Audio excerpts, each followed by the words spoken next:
What we're going to look at here within Reddit is how can I count specific cells as a problem that someone's highlighted here.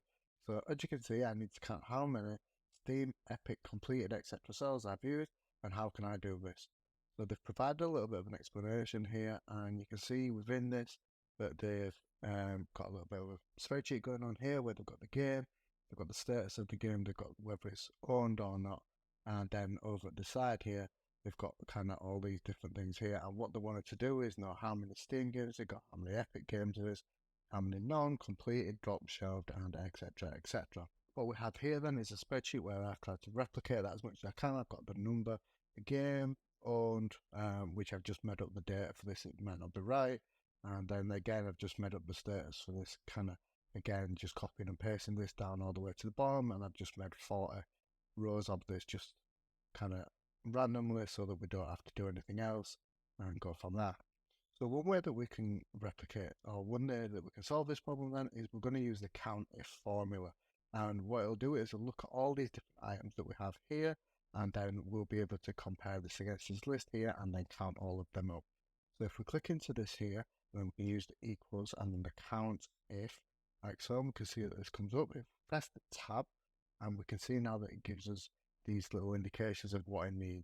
So we need the range of these. So we need the owned and the status kind of across there. And now we can see that if we press comma, we're now going to get the criteria. So we can click onto Steam here because the criteria that we want to look for and count is going to be F4. And now what we can do is you can press F4 on your keypad if you have a Windows, or Command and T. And what we're going to do is just do this until you can see that the dollar sign is in front of the F there, but not in front of the 4.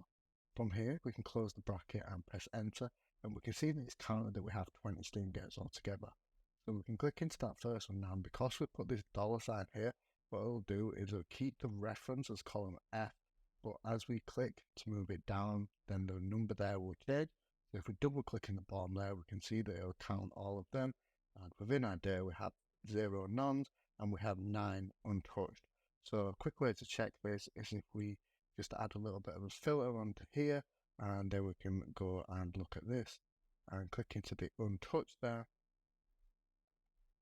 Now we can just highlight these quickly here, and we can see down in the bottom corner we have the 9 here showing right for what we have. So hopefully that helps there, and if you have any questions at all, don't forget to leave them in the comments below, and we will hopefully see you again soon. Thanks for watching.